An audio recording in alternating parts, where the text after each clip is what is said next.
Ini part ke-12 ya guys ya, membaca buku Alibaba dari halaman 50 guys, yaitu inovasi-inovasi dalam sektor layanan dagang L yang dinamis. Fakta bahwa inovasi sangat dihargai di dunia internet ditegaskan berkali-kali dalam bidang spesifik dagang L, layanan dagang L. Para penyedia layanan dagang L umumnya berusaha membedakan diri dan mereka menanamkan layanan mereka dalam kendaraan produk-produk yang terdiferensiasi. Para penyedia memiliki waktu penelitian dan pengembangan R&D yang pendek dan strategi harga yang beragam. Respon mereka harus lebih cepat dari respon kompetisi untuk memenuhi lingkungan kompetitif yang terus-menerus berubah. Kecepatan dan fleksibilitas menentukan keberhasilan. Inovasi-inovasi terkoordinasi ekosistem layanan dagang L terutama dibagi ke dalam 3 tingkat. Yang pertama, inovasi terkoordinasi berdasarkan entitas pengguna dagang L, yaitu koordinasi di antara perusahaan-perusahaan berbeda yang menggunakan layanan yang sama tetapi terkait dengan bagi-bagian yang berbeda dalam rantai bisnis. Yang kedua, koordinasi yang berdasarkan pada inovasi ekosistem layanan itu sendiri yang menghendaki pencapaian koneksi lintas industri dan lintas daerah yang menghubungkan proyek yang sama. Dan yang ketiga, inovasi terkoordinasi yang berdasarkan pada interaksi antara ekosistem layanan dan lingkungannya. Hal ini memungkinkan terjadinya efek ripple effect yang meluas keluar, meningkatnya nilai ekosistem bisnis. Efek ini mempengaruhi dan mengubah lingkungan sosial, ekonomi, dan alam eksternal.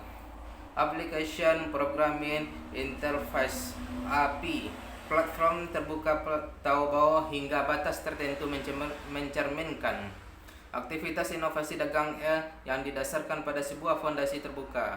Pada tahun 2012, 1,2 juta vendor memasuki platform terbuka Taobao, 2,6 kali lebih banyak dari jumlah tahun sebelumnya. Pada November 2012, platform terbuka Taobao mencatat sebuah jumlah total 1025 antarmuka data API. Frekuensi rata-rata transfer data hariannya sekitar 2,4 miliar kali. Ekosistem dagang L Alibaba. Inventaris stok Alibaba dalam perdagangan beralih dari sebuah ekogrowth ke ekosistem. Di bidang biologi, sebuah ekosistem terbentuk ketika spesies yang berbeda bersama-sama membentuk sebuah sistem organik yang diorganisasi dalam cara tertentu. Mempertahankan fungsi sistem sebagaimana mestinya bergantung pada bagaimana energi diedarkan melalui berbagai macam komponennya dalam cara yang bermanfaat. Memanfaatkan konsep ini, para teoretikus maupun orang yang benar-benar menerjuni bisnis menghasilkan ide yang disebut sebagai sebuah ekosistem komersial. Apa yang disebut ekosistem komersial ini terjadi ketika entitas-entitas kepentingan terkait bersama-sama membangun sebuah platform nilai. Di puncak platform ini, kemampuan seluruh partisipan dimunculkan dan ditambahkan pada nilai yang ada yang melayani kepentingan seluruh kelompok. Platform itu sama dengan sebuah sistem organik, sedangkan berbagai kepentingan di platform sama dengan spesies. Partisipasi, gabungan nilai maupun distribusi nilai sama dengan transmisi energi. Sistem platform perniagaan dengan demikian menyerupai sebuah ekosistem dalam biologi, dan itulah sebabnya disebut ekosistem komersial. Dengan menyempurnakan pilihan strategis dan meningkatkan kapasitas keorganisasian dan kreasi nilai, Alibaba perlahan membentuk sebuah ekokomunitas yang terdiri dari entitas-entitas dagang L yang terlibat dalam dagang L. Dalam ekokomunitas Ali ini, hal tersebut seperti Alipay, mesin pencari, kotak pos, dan pembayaran untuk kinerja P4P. Alibaba mirip sebuah sistem liquid. Mereka adalah sumber daya yang digunakan oleh semua dalam ekokomunitas Ali. Perusahaan B2B Alibaba, Taobao, Yahoo Tiongkok, Ali Software, Alimama, dan Kuebai.com mirip lapangan rumput hijau. Perusahaan kecil dan mikro, perusahaan perorangan, dan para konsumen adalah tiga suku dalam ekokomunitas Ali. Pada apa yang dilakukan Alibaba adalah menyediakan arus konstan layanan untuk meningkatkan lingkungan ekosistem agar memperluas domainnya sendiri dan memungkinkan eksistensi pertumbuhan dan kesejahteraan ketiga suku ekosistem itu. Saat ini Alibaba sedang mengarahkan segala daya upaya membuat ekosistem yang sudah ada menjadi sebuah lingkungan terbuka agar memungkinkan lebih banyak partner memasuki hubungan kerjasama dan melayani ketiga suku Alibaba. Keterbukaan memberikan kepada ekosistem Alibaba dinamika lebih besar dan energi lebih kuat dan memungkinkan ruang lebih besar bagi imajinasi sebuah masa depan yang lebih layak dipikirkan. Ekokomunitas Alibaba Group pada dasarnya dibagi menjadi dua bagian. Bagian pertama dibentuk oleh ketergantungan timbal balik yang dimunculkan di antara semua perusahaan, sebuah ekosistem yang saling mendukung.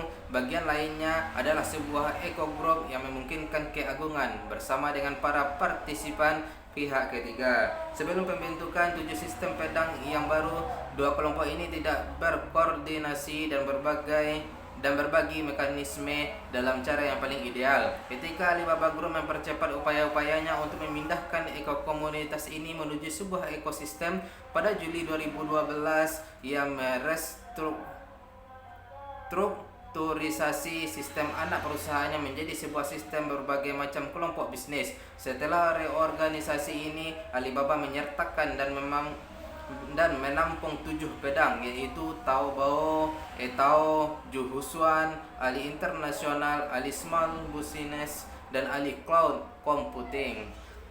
Komunitas 7 pedang bermaksud menciptakan jenis ekosistem dagang L yang memungkinkan Alibaba untuk menjadi platform infrastruktur dasar bagi dagang L, termasuk segala layanannya, air, listrik, dan pemanasnya, melalui data, keamanan, pencegahan risiko, dan teknologi lantai dasar terpadu. Tujuannya adalah membangun komunitas CBBS Alibaba Group. Pasar terkonsolidasi CBBS adalah singkatan dari Konsumen, Business Channel, Business Manufacture, dan E-commerce Service Provider. Konsumen, saluran bisnis, pemanufaktur bisnis, dan penyedia layanan dagang L. Ini akan membuka satu saluran yang menghubungkan seluruh proses mulai dari penyediaan bahan mentah hingga ke produsen dan konsumen. Komunitas CBBS pasar terdiri atas toko-toko C di platform Taobao dan toko-toko B, peritel dan saluran toko-toko B besar, produsen dan pemanufaktur besar, dan toko S, penyedia layanan.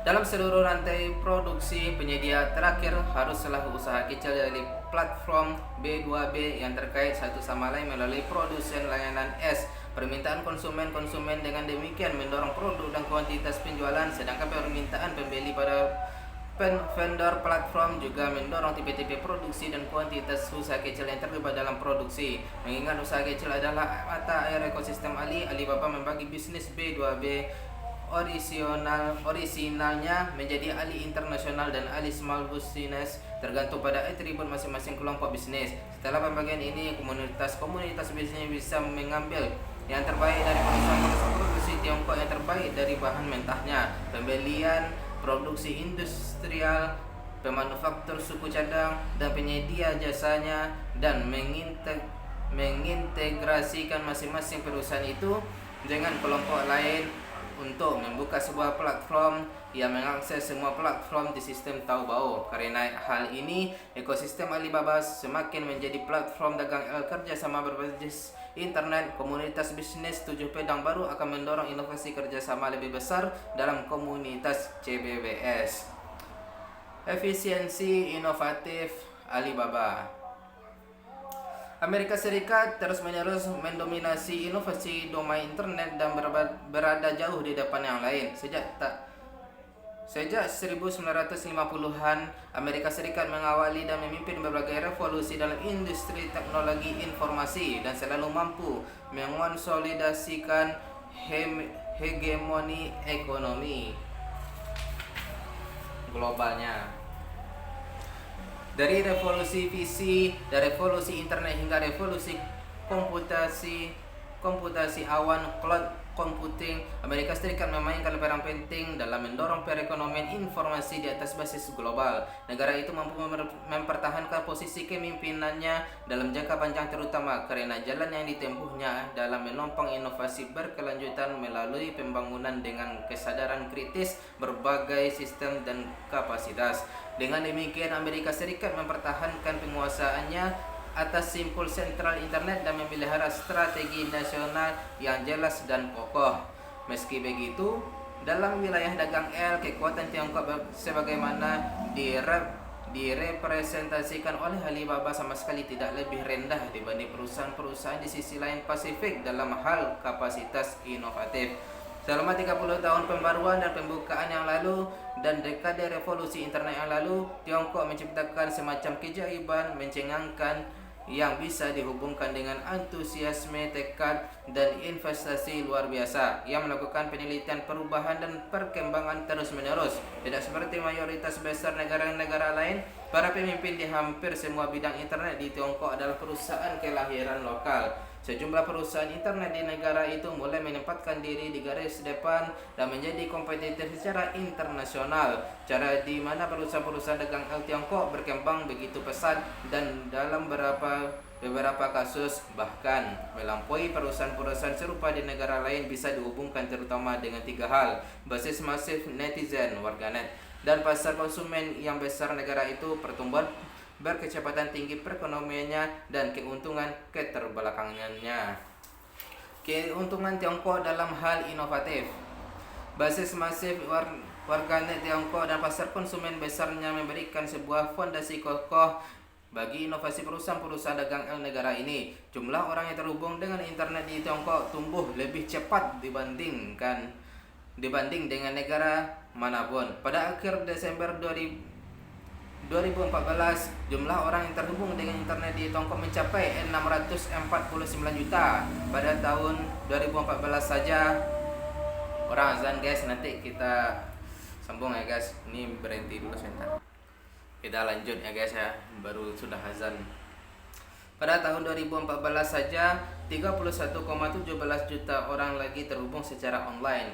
Laju penetrasi penggunaan internet adalah 47,9%, naik 2,1% dari angka tahun 2013. Lebih dari itu, pada akhir 2014 jumlah orang yang terhubung dengan internet melalui telepon seluler mencapai 557 juta, yang artinya 56,72 juta lebih banyak dari tahun sebelumnya. Persentase mereka yang menggunakan telepon seluler untuk mengakses internet naik dari 81,0% seluruh akses internet pada tahun 2013 menjadi 8,5,8% seluruh akses internet pada tahun 2014.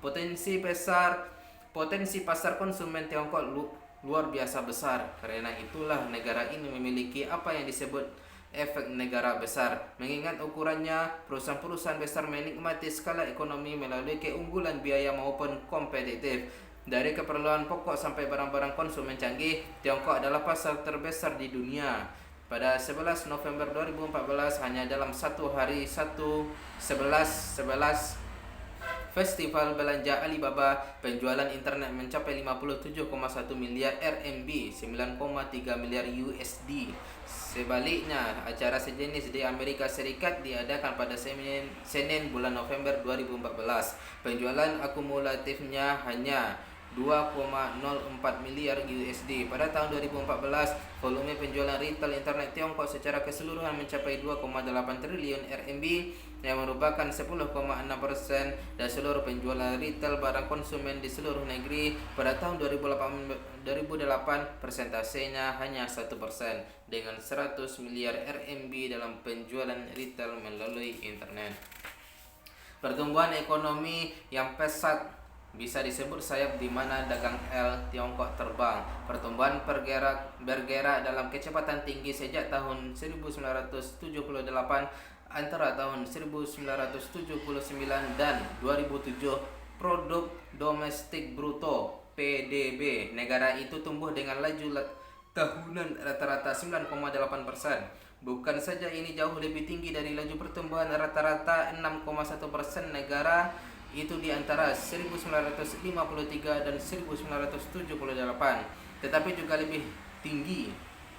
juga jauh lebih tinggi dari laju pertumbuhan rata-rata 3% perekonomian global ketika perekonomian Jepang berada dalam tahap lepas landas PDB.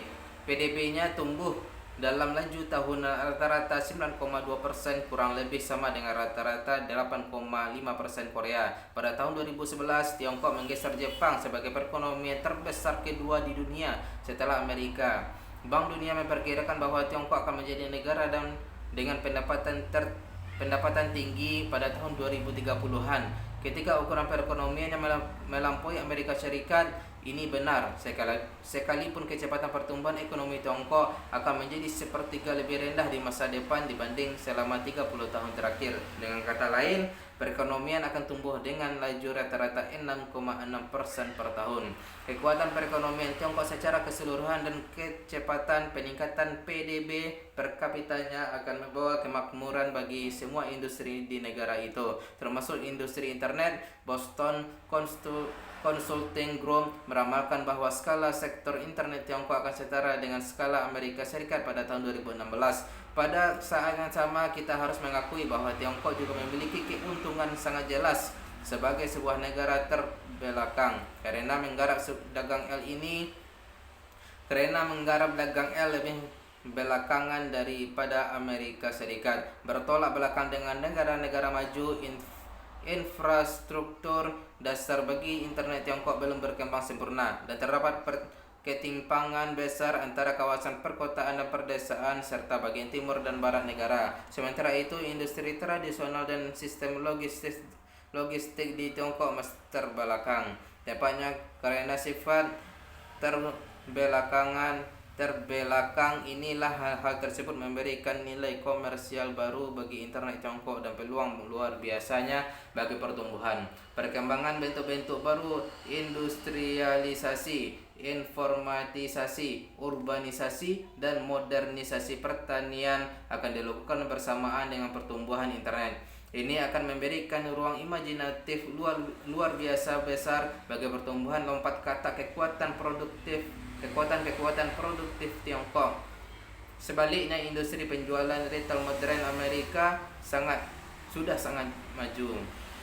Sebelum memasuki abad internet, Amerika Serikat sudah mencapai tingkat informatisasi sangat tinggi. Dalam menciptakan nilai baru di atas fondasi yang ada, industri internet US menghadapi rintangan lebih besar dan ruang tumbuh yang lebih sempit.